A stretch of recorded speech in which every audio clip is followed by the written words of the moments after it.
তারা গণ আন্দোলনের মুখে পড়ে যদি সে পদত্যাগ করতে বাধ্য হয়, হ্যাঁ, তাহলে সাংবিধানিকভাবে সেই পরবর্তী প্রধানমন্ত্রী নির্বাচিত হওয়ার আগ পর্যন্ত সেই প্রধানমন্ত্রী থাকবে। আবার সংসদ কর্তৃক যদি অপসারিত হয়, যদি অনাস্থা দেয় পার্লামেন্ট মেম্বাররা, তাহলেও পরবর্তী নির্বাচন পর্যন্ত সেই সাবেক যিনি প্রধানমন্ত্রী আছেন শেখ হাসিনা, সেই পরবর্তী নির্বাচন প্রধানমন্ত্রী নির্বাচিত হওয়ার আগ পর্যন্ত সেই রাষ্ট্র পরিচালনার দায়িত্ব থাকবে।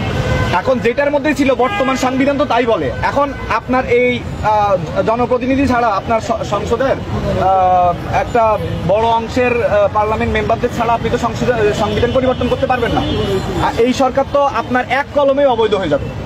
এখন দেখেন, কোনো জনপ্রতিনিধি যদি তার কোনো নিজের প্রাণের নিরাপত্তা যদি না থাকে, সে ওই সিচুয়েশন যদি তার জন্য পক্ষে না থাকে, তখন সে পালিয়ে গেলে সে যদি আবার ফিরে এসে যদি বলে যে আমি সাংবিধানিকভাবে আমি ক্ষমতায় আছি, আমি পদত্যাগ করলেও সংবিধান আমাকেই ক্ষমতায় রাখে, তাহলে আপনি কি করবেন? আদালত কি করবে? আমরা তো আদালতে বাইরে না। আর তাদের নিজেদের স্বার্থেই তো তারা করছে। তারা কি জাতির স্বার্থের জন্য করছে? তারা যে ইউনিট সরকারকে বসাইছে, জাতিকে বন্ধ করছে। আপনি বন্ধ করেন।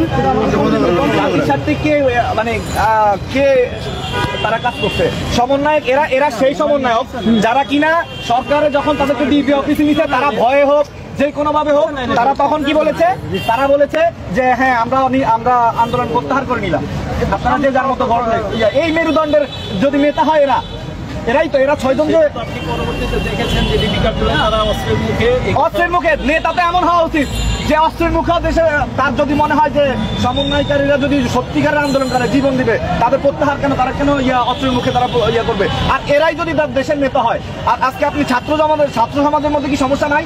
দেশপ্রেমে উদ্বুদ্ধ হয়ে গণভবনে গেছে, তারা গণভবন ঘেরাও করতে, হ্যাঁ, তারপরে গণভবন লুটপাট করে চলে আসছে। এখন আপনারা বলবেন কি গণভবন তো আসলে ছাত্ররা লুটপাট করে না, টোকাই, সব তো টোকাইয়ের দোষ। এই ভিডিও ফুটেজ আছে না? একজন ক্যান্সার বিশেষজ্ঞ ডাক্তার পর্যন্ত লাঠিস চুরি করে নিয়ে আসছে, সেনাবাহিনী পর্যন্ত ল্যাপটপ চুরি করে নিয়ে আসছে, ভিডিও ফুটেজ আমরা দেখছি। কিন্তু কথা হচ্ছে, এই জনগণই কয়দিন পরে বলবে যে আমাদের শেখ হাসিনাই ভালো ছিল। অলরেডি বলতে শুরু করছে। রিক্সাওয়ালারা বলতেছে আমাদের আগে আমরা থেকে পড়ে খেতে পারতাম, এখন আমরা খেতে পারি না, আমরা ঢাকায় থাকবো না। অনেকে বলতেছে আমি ঢাকা বাসা ছেড়ে আমি গ্রামে চলে যাবো। দুর্নীতি কার সময় ছিল না? গুম হত্যা কার সময় ছিল না? আমি শেখ হাসিনার যে খারাপ কাজগুলো তার আমিও নিন্দা জানাই, কিন্তু তার পজিটিভ কথা কেউ বলে না। আপনারা বলেন যে 18 লাখ কোটি টাকা যদি পাচার হয়ে থাকে, তাহলে এই গত 16 বছরে ডক্টর ইউনূসের যে আমেরিকায় বিশাল অঙ্কের বিনিয়োগ আছে, এগুলো কি বৈধভাবে নেওয়া? আর যদি এটা বৈধভাবে নেয়, তাহলে ব্যাংক স্টেটমেন্ট থাকার কথা। আর যদি ব্যাংক স্টেটমেন্ট না থাকে, তাহলে উনি আমেরিকাতে বিশাল অঙ্কের বিনিয়োগ, আমি জানি না, আমি শিওর না কত অঙ্কের, 1,40,000 কোটি টাকা হইতে পারে, আমি শিওর না কত অ্যামাউন্ট, আপনারা যাচাই করে নেবেন। তো উনি জেলখানা কি জন্য হয়েছে? উনি গ্রামীণ ব্যাংকের কর্মচারীরাই তো ওনার বিরুদ্ধে করছে। এটা কি সরকার করছে? এখন ধরেন আমি যদি আপনার বদনাম করি, আপনার ভালো কাজে আমার স্বীকার করতে হবে, এটা খুব স্বাভাবিক বিষয়। এখন বলা হচ্ছে গণহারে তার জোর দেওয়া হচ্ছে। একটা মিডিয়া ডক্টর ইউনূসের বিরুদ্ধে কোনো নিউজ কভার করতেছে না কেন? তার কি কোনো ভুল নাই? আমার দাবি হচ্ছে তারা যদি এখন দেশকে যদি কন্ট্রোল না করতে পারে, তাহলে তারা খুব দ্রুত নির্বাচন দিয়ে তারা জনপ্রতিনিধিদের কাছে ক্ষমতা হস্তান্তর করুক। আর যদি তারা পারে, তাহলে দেশের ডিসিপ্লিন আনো। তারা ডিসিপ্লিন আনতেছে না। দিন দিন বাংলাদেশে যত দিন যাচ্ছে, আর এই ক্রাইম এমন একটা জিনিস, এটা কিন্তু ধারাবাহিকভাবে বাড়ে।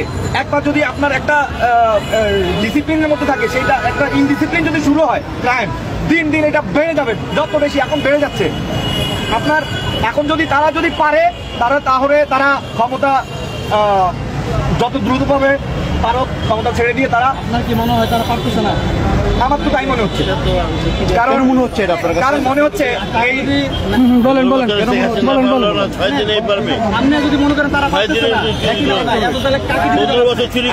নির্বাচন দেখ বাংলাদেশে, আপনার কি মনে হয় পরিস্থিতি নির্বাচন কেন মনে হচ্ছে যে উনি পারতেছে না? উনি পারতেছে না। এই যে দেশে বিভিন্ন বড় ধরনের বিশৃঙ্খলা সৃষ্টি হচ্ছে। সাংবিধানিক ভাবে কোনো প্রধানমন্ত্রী যদি